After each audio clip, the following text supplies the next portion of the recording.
Hello viewers, me and team here. Welcome to a StarCraft match. This will be 3-on-3 with myself, the blue Protoss Puppies, in the red Trunks, and Makalua playing the teal Protoss.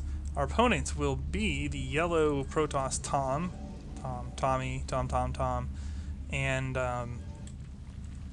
Jade Khan, purple Zerg, sure, and finally a small world rematch against the orange Protoss, Beru.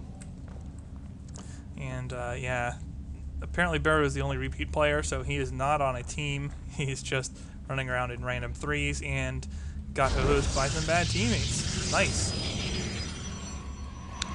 Anyway, I'm going to speed up the early game here, as I'm going to open standard Protoss. And actually, we're going to watch down here, as this is always the most interesting thing. And yeah, I don't really want to tell them who we were playing against earlier. Yeah, they can figure that out for themselves. So yellow is going to do a scout. And I don't really understand the... Well, it's fine.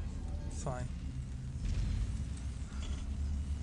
Just keep your buildings close to your base unless you are using specifically blocky choke area. There's really no reason to put a lot of distance between your Nexus and your production facilities. Otherwise, that's just screaming for a 6-pull or something. And okay, here we go. This is where we need to scout for things like this. I actually would see it because of my building placement. She would not be so fortunate regardless. So, that's a very typical thing to do, is drop a pylon in one of these forward positions like this. That's hard to see. But if you notice, she actually caught it. Your probes are under attack. Or someone caught it. Let me see. Yeah, okay. Mackie actually saw the pylons going up here or whatever, and all this stuff. Additional pylons. We are 3 minutes into the game. We could see a few more zealots. I would like to see a zealot chrono boosted out, or maybe even a stalker chrono boosted out. Yeah, get a couple stalkers out. Chrono boost them right now. 2 stalkers. You have the energy. Double chrono boost them. Do not let them spam cannons into your base. Look at that. That's another pylon. If you react by chrono boosting out 2 stalkers right now, like well, not now, but like a minute ago, these cannons don't complete and you don't die to this. But a little bit late on that, and the cannon rush is going to hose. If I were a cannon rusher, I'd maybe even consider down here, since it's not a common travel path. But yeah, no chrono boost on the stalkers. Actually full energy on the chrono boost, which is a little bit unusual. You should be using those chrono boost charges. Even I'm a little bit bad on that. But at least I haven't lost opportunity to chrono boosting by being maxed out. And yeah, there's really no hope here for Mackie after she lets these cannons get in. Enemy sent some roaches to add insult to injury, but really nothing of specialness going on there. So now we're kind of like, well, we're in a bad spot here. We're probably going to lose. Our only real hope is to do something offensively. You needed some money to get going again.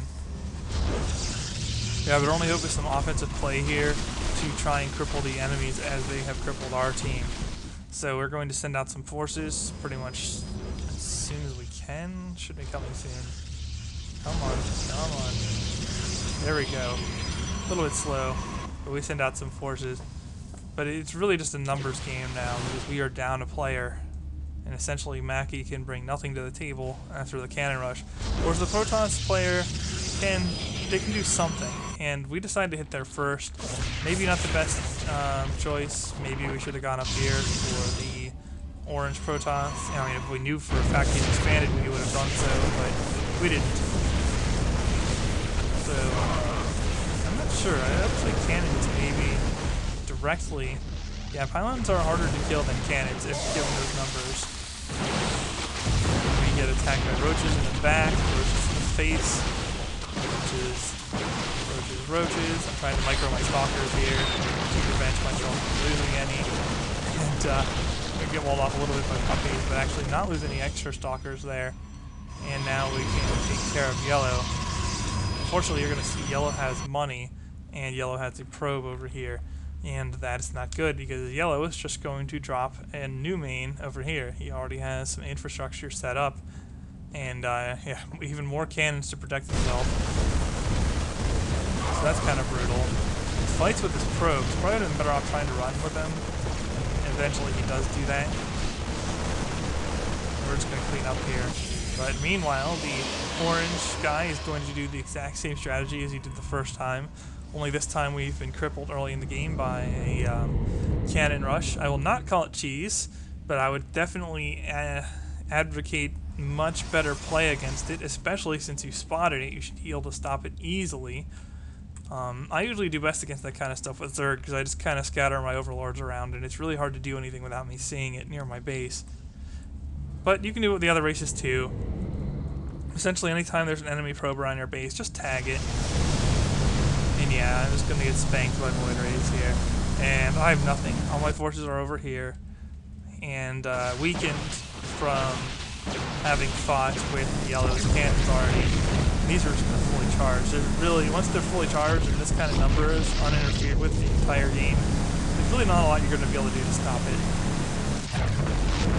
It's not like I have high Templar out or anything on the field right now. Orange isn't even macroing well. It doesn't matter one bit. We're not going to be able to do anything. Pylons, gateways, you know, she's kind of hosed. I actually run my probes away, but don't really have anywhere good to go. Yeah, I just kind of clicked the random area. I think it's at this point where I realized that we're hosed. Unless we win a base race, we can't win the game. So we continue trying for the base race. Base racing Void Rays probably not the best thing in the world, but since we've had Void Rays escape, you know, maybe we can make something happen. It's not too likely though. Nor is it terribly likely that we can even beat Orange's base anyway. So why not give it a shot? Yeah, these guys aren't running anywhere. Not allow that. It's okay, Zerg race is down. I try to run off to the high yield to restore my bases. No real chance of actually doing anything, but at least it prevents me from no longer having any forces or something like that. Actually expand down here as well, so a double expansion in an attempt to flee. And yeah, Orange just saw the writing on the wall, spammed out cannon here. Really kind of a meat grinder up there. We're not going to get to the pylons that are covering them. And there's just too many cannons for the amount of forces we have left, plus the Void Rays. And that's going to be good game. I knew I would lose too many stalkers to, you know, taking these down to actually stand a chance against the enemy Void Rays. And so, well, and besides that, we have no bases left. So I GG out of that. Mackie and Puppies did as well. I was just faster about it, and that will be a good game. So thumbs up if you liked the video, and I'll see you guys in the next part.